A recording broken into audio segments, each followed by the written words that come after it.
How could a man who never held a knife still be blamed for some of the most shocking murders in American history? And why, more than 50 years later, do people still argue about what really drove those crimes? In the late 1960s, California was a place of dreams and contradictions. Music, freedom, and counterculture filled the air. But beneath that surface, fear and confusion were also growing. It was in this moment that Charles Manson emerged. Not as a celebrity, not as a political leader, but as a manipulator who gathered a group of young followers around him and slowly reshaped their sense of reality. Charles Manson was not a powerful man in any traditional sense. He had no money, no formal authority, no lasting success in music or work. What he did have was an intense ability to read people. He targeted young men and women who felt lost, disconnected from family, or disillusioned with society. Many were barely out of their teenage years. He offered them belonging, purpose, and a story that made them feel special in a chaotic world. Over time, that story became darker. Manson spoke in fragments, mixing pop music lyrics, spiritual ideas, and apocalyptic visions. He claimed society was heading toward collapse and insisted that only his family truly understood what was coming. Drugs were part of daily life, further weakening boundaries between fantasy and reality. Slowly, individuality faded. Hair was cut. Names lost meaning. Loyalty to Manson became the center of existence. Then in August 1969, the violence began. One night, a group of Manson's followers went to a home in Los Angeles. Inside were people with no connection to Manson's inner circle. Individuals living ordinary lives in a city that suddenly became the stage for horror. By morning, multiple people were dead. Among them was actress Sharon Tate, who was heavily pregnant. The shock was immediate and nationwide. The next night, another couple was murdered in a separate location, deepening the sense that something incomprehensible was unfolding. At first, the crime seemed random. There was no obvious personal connection between victims and attackers. Investigators struggled to find a motive that made sense. But as evidence emerged, a disturbing picture formed. These were not crimes of passion or simple robbery.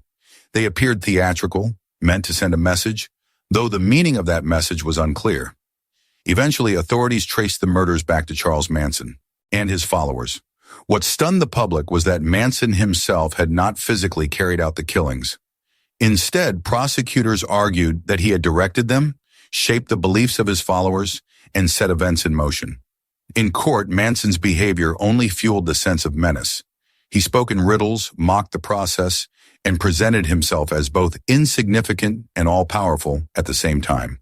The trial that followed became a spectacle and a turning point in American criminal history. It lasted many months and drew massive attention. The defendants were young, often smiling or behaving strangely in court. The victims' families watched as details of the murders were recounted again and again. For many viewers, it was the first time they confronted the idea that manipulation and belief could be as deadly as a weapon. The jury ultimately found Charles Manson and several of his followers guilty. Death sentences were handed down, but history intervened. California later invalidated the death penalty, and those sentences were converted to life imprisonment. Instead of execution, the perpetrators would spend decades behind bars. That decision itself became part of the controversy. Some people felt justice had been weakened. They asked how someone responsible for such suffering could be allowed to grow old in prison. Others argued that life imprisonment was a harsher and more meaningful punishment, forcing offenders to live with their actions, rather than becoming symbols or martyrs through execution.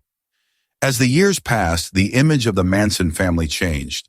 The young faces seen in court became elderly figures, appearing at parole hearings with gray hair and fragile bodies. Some expressed remorse. Others spoke about manipulation, drugs, and fear. These moments created deep discomfort for the public. Watching an elderly person speak calmly about crimes committed decades earlier challenged simple ideas of evil. Manson himself remained defiant until the end. Interviews from later years show a man still eager to dominate conversations, twisting words and refusing clear responsibility. To many, he appeared less powerful with age, no longer the charismatic figure of the past, but a strange, isolated old man whose influence had faded. When he died in prison of natural causes, reactions were mixed. There was no closure, no dramatic ending, just silence. Even now, debates continue about why the murders happened. The prosecution focused on Manson's apocalyptic beliefs and his desire to spark chaos. Others argue that the motive may have been more ordinary, possibly tied to criminal disputes or personal grievances. These alternative theories persist, but solid evidence remains limited. What is clear is that Manson created an environment where violence became possible, even inevitable. The case also forced society to confront uncomfortable questions about responsibility. How much blame belongs to the leader, and how much to those who carried out the acts? Can youth, influence, or psychological control ever fully excuse murder? Courts answered these questions legally, but morally, the debate continues. Beyond the courtroom, the Manson case left a lasting mark on culture. It shattered the romantic image of the 1960s counterculture for many Americans. It exposed how ideals of peace and freedom could be twisted into control and destruction. Parents began to fear not just strangers, but ideas. Communities questioned how easily vulnerable people could be pulled into destructive groups. It also reshaped how the justice system handles cult-related crimes. Investigators and psychologists study the case to understand coercion, groupthink, and radicalization. The lessons learned are still referenced today when analyzing extremist movements or closed communities built around a single dominant figure. More than half a century later, the Manson murders remain a mirror reflecting society's deepest anxieties. They remind us that violence does not always come from obvious monsters. Sometimes it grows quietly, fueled by isolation, belief in the human need to belong. So the question remains, when justice is measured not only by punishment, but by understanding and prevention, what does true accountability look like? Is it enough to remove someone from society forever? Or do we also need to confront the conditions that allowed such crimes to happen?